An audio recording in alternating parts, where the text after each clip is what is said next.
What if I told you the reason most people feel stuck isn't a lack of talent, but a lack of mental resilience? In today's world, it's easy to get pulled into endless comparisons, to wait for life to treat us fairly, or to chase short-term comfort that quietly drains our strength. We scroll through other people's lives, envy their highlight reels, and then wonder why our own motivation feels thin. We avoid challenges thinking they'll break us, not realizing that avoiding struggle is what makes us fragile. The ancient Stoics knew this truth long before smartphones and social media, that the mind is the only true stronghold, and training it is the difference between being tossed around by life and standing firm no matter the storm. Marcus Aurelius, Seneca, and Epictetus didn't write for a world of ease. They wrote for one filled with uncertainty, betrayal, and hardship. They believed that while we can't control events, we can always control how we respond. And that one shift changes everything. Imagine walking into a room where everyone is tense, yet you remain calm, grounded, and unshaken. That isn't luck, it's a skill, one you can train like a muscle. And once you do, you stop reacting to life's chaos and start leading yourself through it with quiet confidence. This isn't about pretending pain doesn't hurt or pretending injustice doesn't sting. It's about building a mindset so steady that even when the ground shakes beneath you, you can still move with intention. It's about seeing life as it is, unpredictable, unfair, and often uncomfortable, and choosing to act with clarity anyway. That's the Stoic advantage. Over the centuries, these principles have been battle-tested by emperors, soldiers, thinkers, and everyday people who refuse to let the world dictate their peace. They learned that discipline, perspective, and self-mastery are worth more than applause or comfort. They knew that inner strength is what makes you unshakable, and unshakable people inspire everyone around them. Today, those same lessons are more relevant than ever. We live in a time overloaded with noise, opinions, and distractions, where it's far too easy to lose ourselves in what we can't control. The Stoic path offers a different way forward, one built on 10 clear, practical laws. Each one is a tool you can use daily in your relationships, your work, your goals, and your toughest moments. In the next moments, we're going to explore these 10 Stoic laws, not as abstract philosophy, but as living practices that can help you become calmer, stronger, and more purposeful. Whether you're facing personal struggles, professional setbacks, or just the chaos of modern life, these laws will give you the mental armor to face it all. This isn't about becoming perfect. It's about becoming unshakable from the inside out. Don't let your emotions control you. Have you ever noticed how quickly one small moment can hijack your entire mood? You wake up feeling fine, and then a rude comment, a traffic jam, or a change in plans suddenly takes over your whole day. The Stoics warned us about this trap centuries ago. If you let your emotions lead, you become their servant.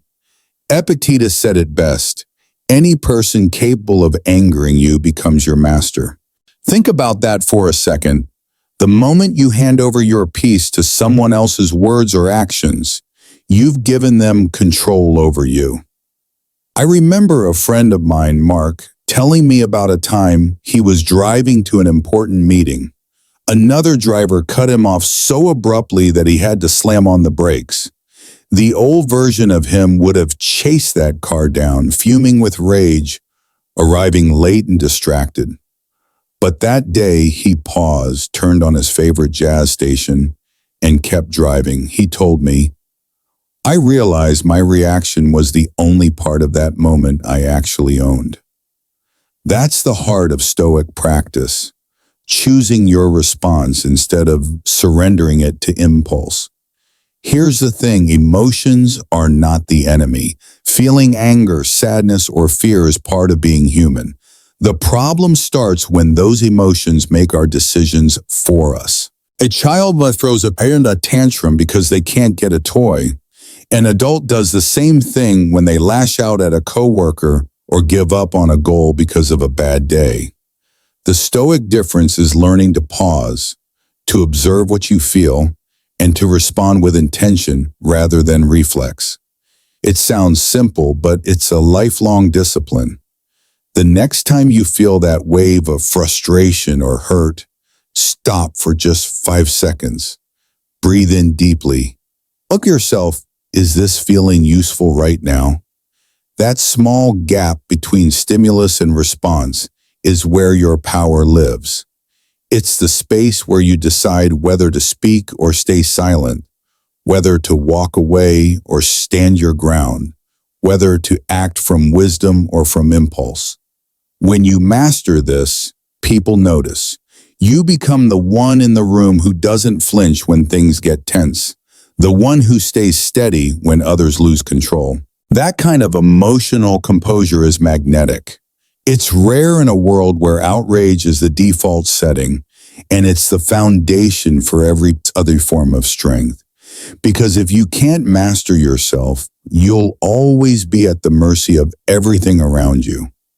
Control your reaction, and you control the outcome, not just of that moment, but of your entire life trajectory. 2.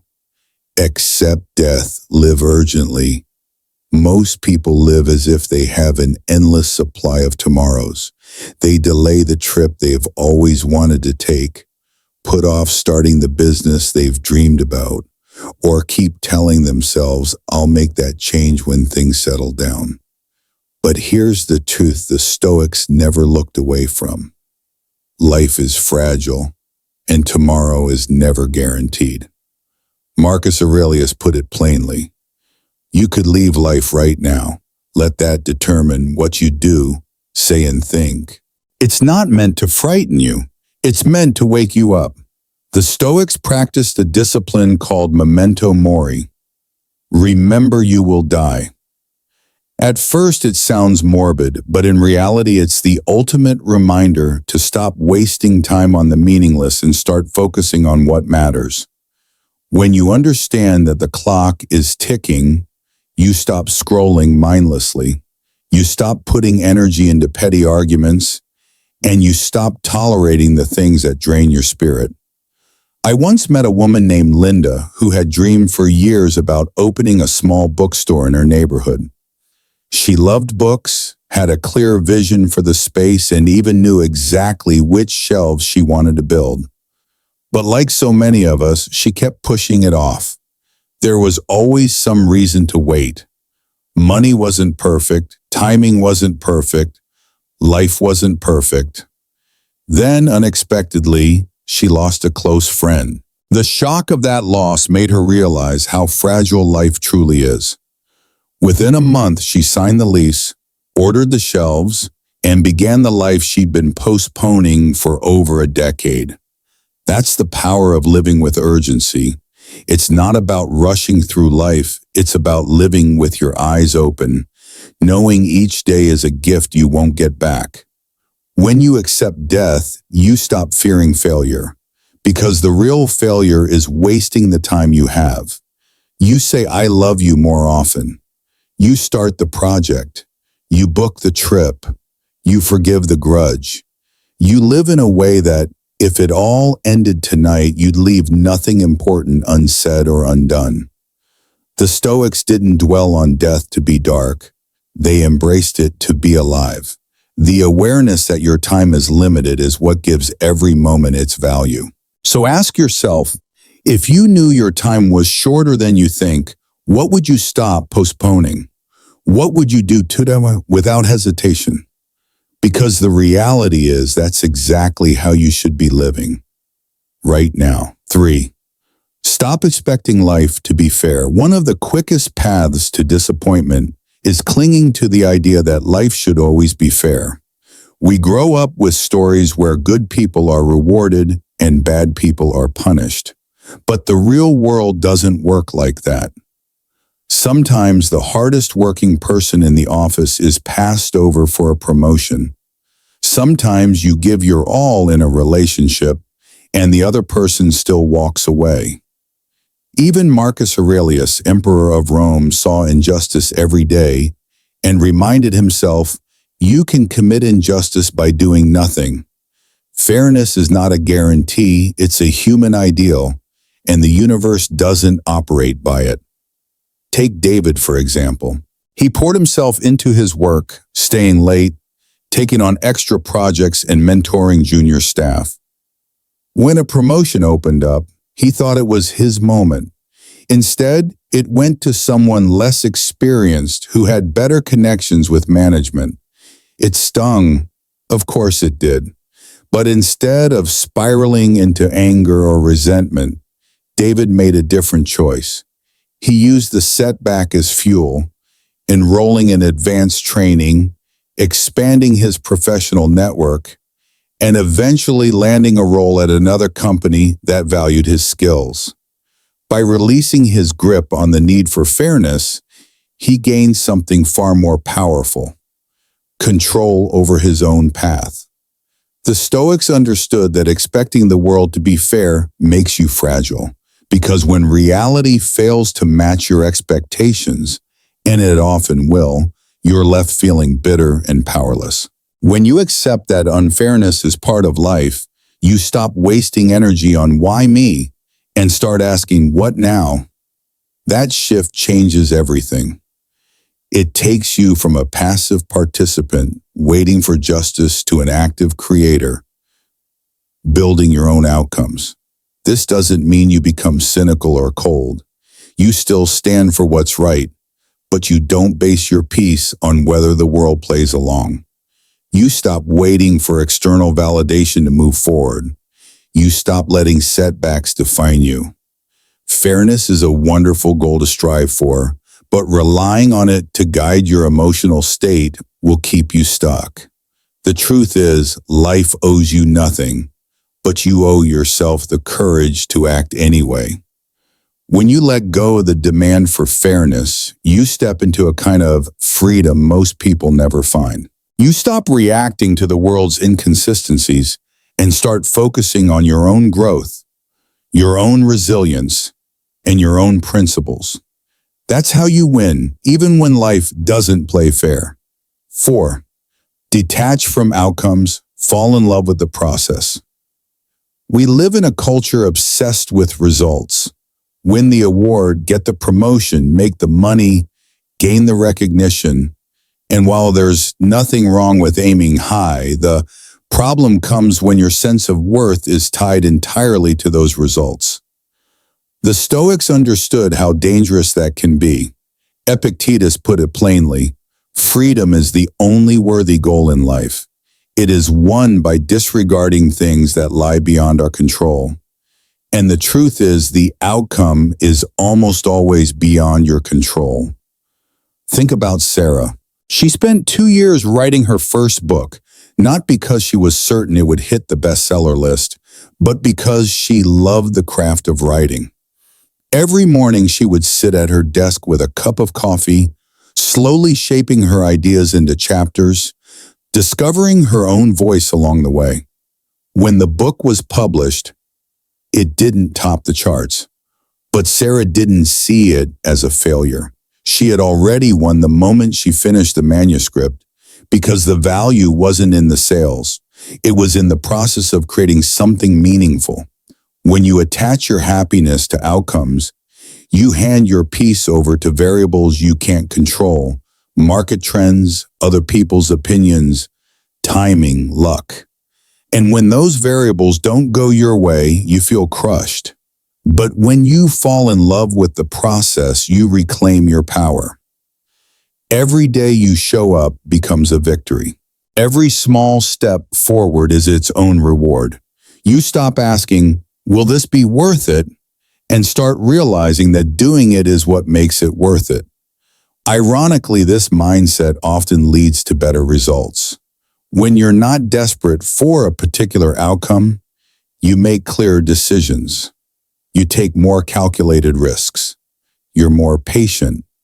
Athletes who focus on perfecting their form rather than obsessing over winning then end up performing better.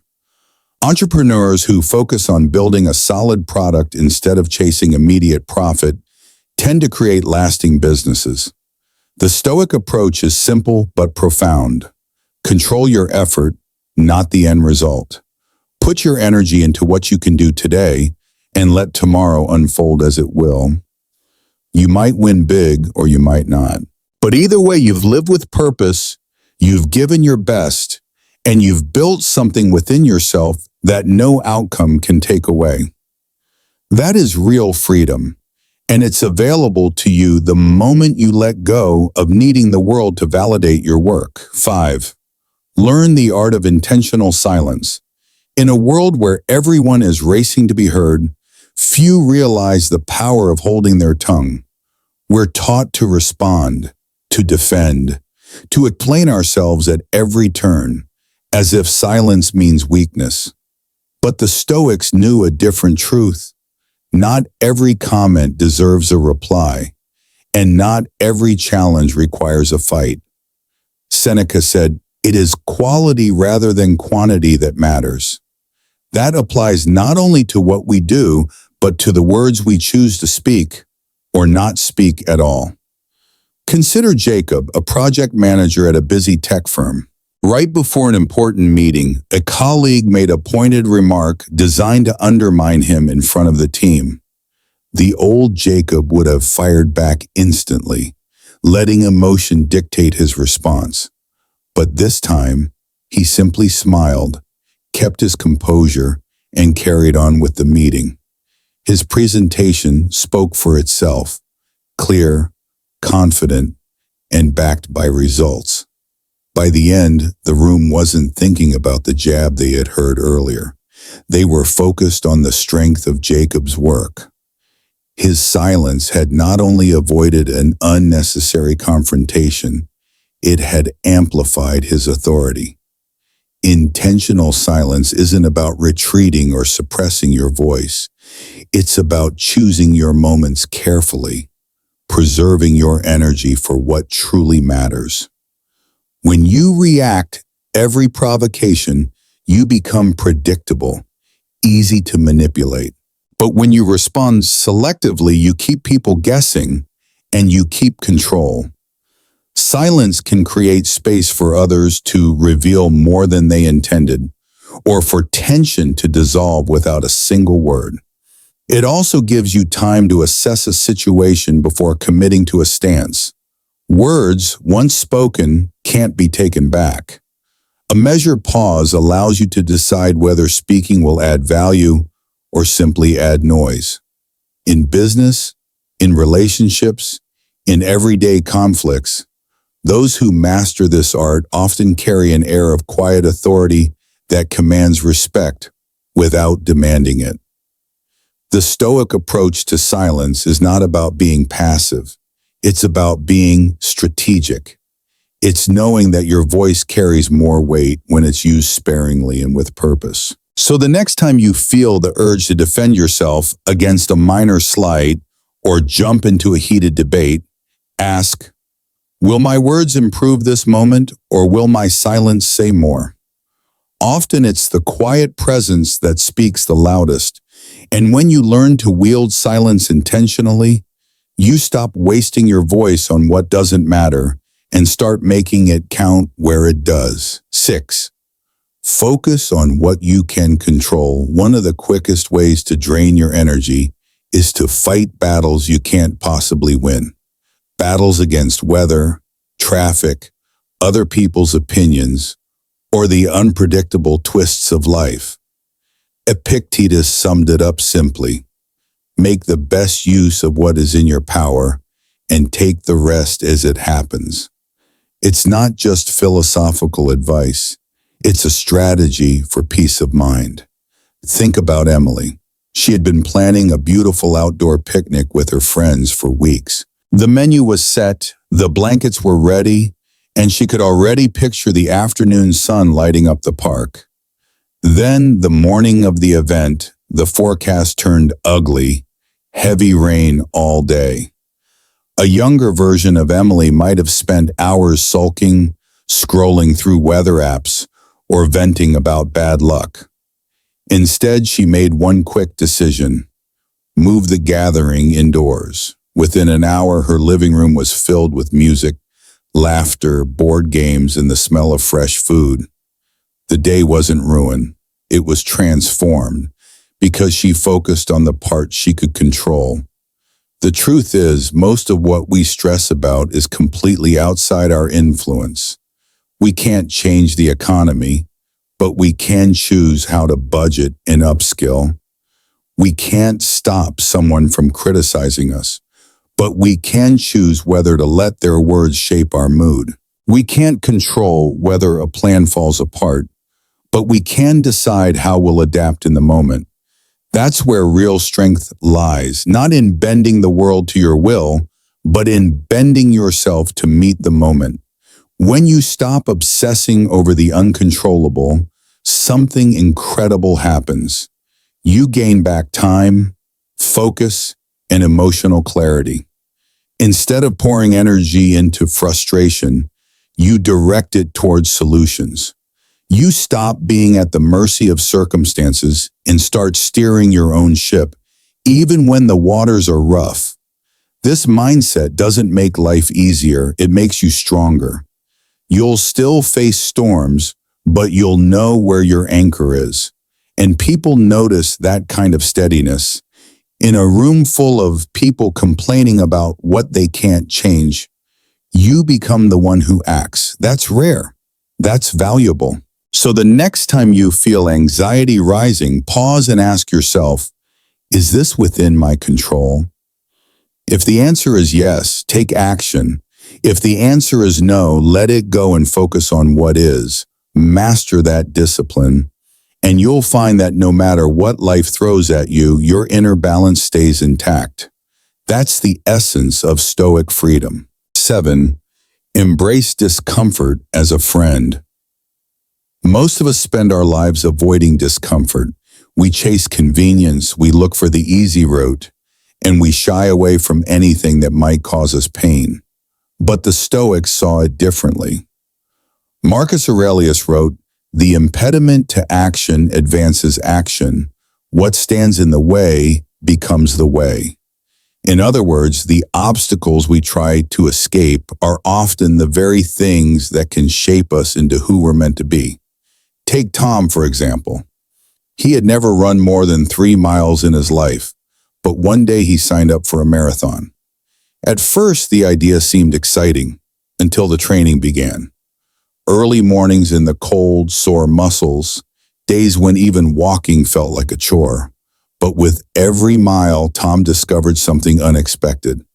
The discomfort wasn't just a hurdle, it was the teacher. It showed him how much discipline he could summon, how far he could push his limits, and how to keep going when his mind screamed for him to stop. By the time race day came, the finish line mattered less than the resilience he had built along the way. This is the essence of embracing discomfort, seeing it not as an enemy, but as a sparring partner. When you willingly step into challenge, you stop being shocked when life throws difficulties your way. That cold shower in the morning, the difficult conversation you've been avoiding, the moment you choose to work on your craft when you'd rather relax. Each of these is training. They prepare you for the unpredictable storms of life, so that when real adversity hits, you're not starting from zero. The truth is, comfort feels good in the moment, but it rarely makes you stronger. Discomfort, on the other hand, forges something inside you that no easy path can offer. It builds patience, endurance, and the ability to stay calm in chaos. You begin to realize that fear of discomfort is often worse than the discomfort itself. So the next time you face something hard, instead of asking, "How can I get out of this?" try asking, "What can I learn from this?" The answer might surprise you. It might be the moment you discover your true capacity. And once you learn to walk toward discomfort with open eyes, you stop being held hostage by fear and start becoming the kind of person who grows stronger every time life tries to break them. Practice voluntary hardship. In a world built for comfort, discipline becomes a rare and powerful skill. Most people avoid difficulty at all costs. They keep the temperature perfect, their routines predictable, and their conveniences within arm's reach. But the Stoics knew that comfort is a poor teacher. Seneca often asked himself, "Is this the condition I feared?"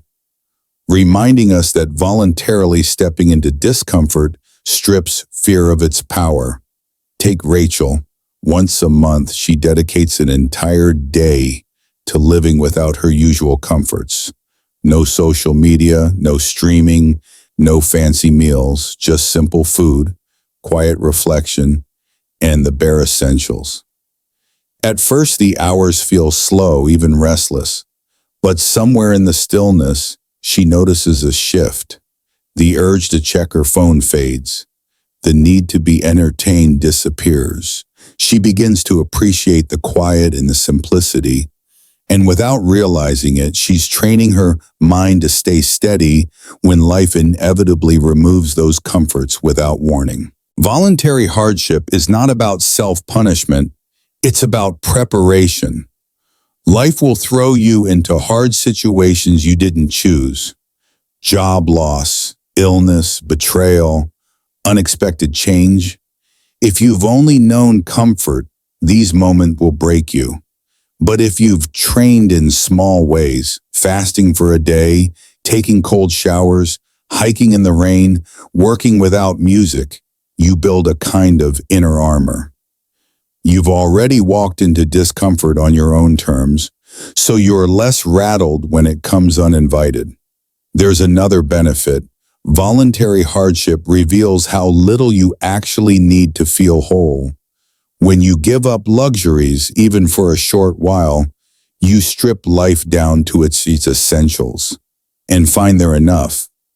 That realization frees you from the constant chase for more, making you calmer, more focused, and more grateful. So choose a challenge before life chooses it for you. Skip a meal and notice you can still think clearly. Leave your phone at home for an afternoon and see what you discover. Wear the same clothes for a weekend and realize your value isn't in appearances. These small, intentional discomforts are like weightlifting for the soul. They strengthen you before the storm arrives. The Stoics didn't practice hardship because they enjoyed suffering. They did it because they understood reality. Comfort will not make you ready for life's battles, but controlled struggle will.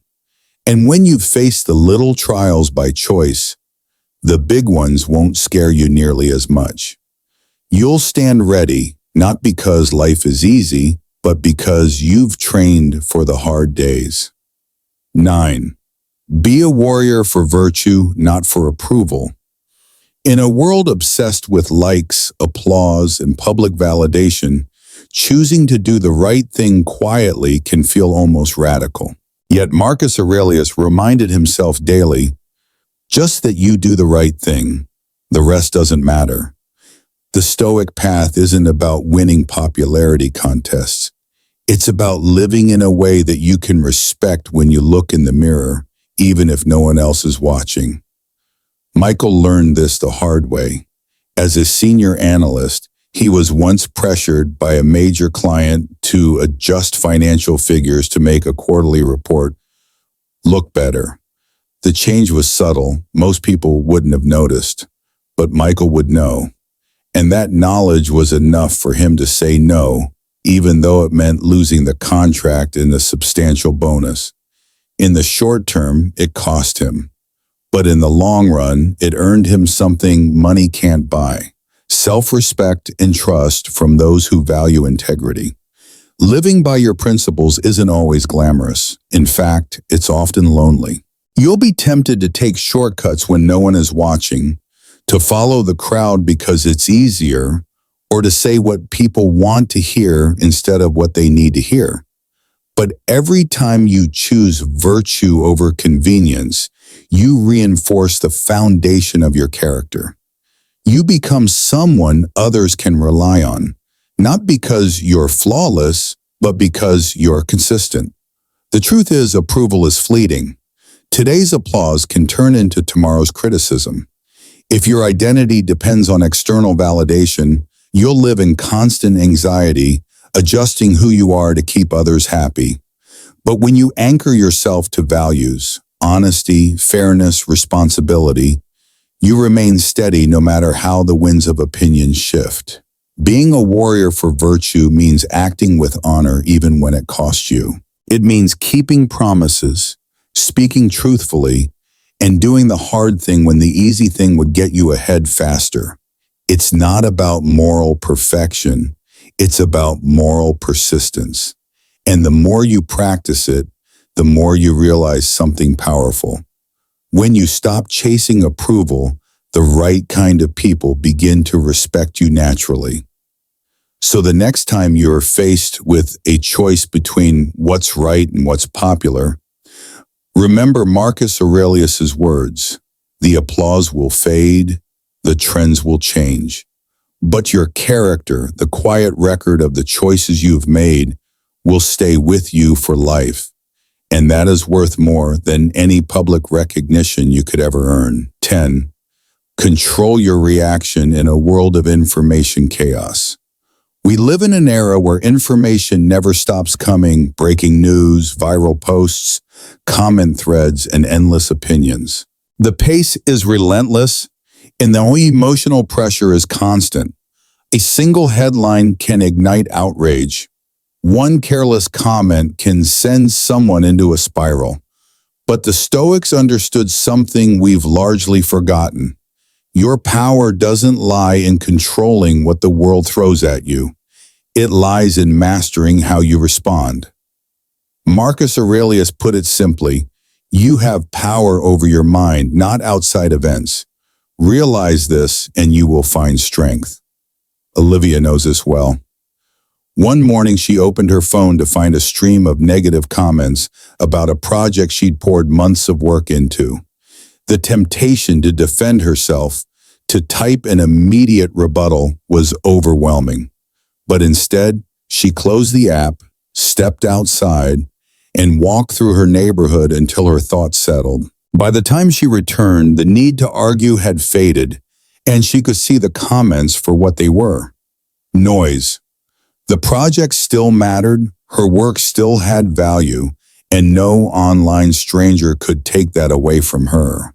In a hyper-connected world, knee-jerk reactions are almost encouraged. Platforms reward speed and outrage, not reflection. But the moment you let external chaos dictate your mood, you hand over your peace to forces you can't control. The discipline is in slowing down, creating a gap between what happens and how you respond. That pause is where your wisdom lives. This doesn't mean ignoring injustice or avoiding important conversations. It means choosing when and how to engage so that your actions are intentional, not impulsive. It's the difference between responding with clarity and lashing out in frustration. The former builds credibility, the latter drains it. You can't stop the flood of information, but you can decide how much of it enters your mind. You can't stop people from speaking, but you can choose which voices you give weight to. And you can't stop every spark of anger or fear, but you can stop it from turning into a fire that consumes you. The next time the noise rises, whether it's a heated online debate, a sensational news story, or a personal jab, remember that your first reaction is rarely your best one. Take a breath. Step back. Yourself. Will engaging help, or will it simply add more chaos? In that moment, you're no longer a prisoner of the storm. You're the one holding the wheel, steering your mind toward calm waters, no matter how loud the waves crash around you. The Stoic philosophy doesn't promise an easy road, it promises a clear one. It strips away the illusions that life should always be comfortable or fair and replaces them with the tools to stand firm when the storm comes. Every law you've just heard isn't just a lofty idea. It's a practice, a discipline you can apply daily. Controlling your emotions when provoked. Staying focused on what's in your hands instead of chasing what's beyond your reach. Welcoming discomfort as training rather than punishment. Living with urgency, knowing your time is limited, and holding virtue above the fleeting approval of the crowd. When you make these principles part of your daily life, something changes. The chaos outside still exists, but it no longer decides your fate. You stop being thrown around by every opinion, setback, or sudden change. You carry your own center of gravity, and it's not up for negotiation. That's a rare kind of power, the kind no one can take from you. It won't happen overnight. It takes intention, reflection, and the willingness to act differently from most people around you. But each day you choose strength over impulse, principle over convenience, and clarity over noise. You're building something permanent. You're creating a foundation that can withstand loss, failure, or uncertainty without collapsing. And that's worth far more than comfort or applause. So as you step away from this message, ask yourself, which of these Stoic laws will you start living today? Not someday, not when things settle down. Today. Pick one, put it into practice, and watch how it shifts the way you move through the world. And if you found value in this, share it with someone you know who's ready to stop being shaken by life and start becoming unshakable from within. Let's keep building this community of people who choose strength, clarity, and purpose, one decision at a time.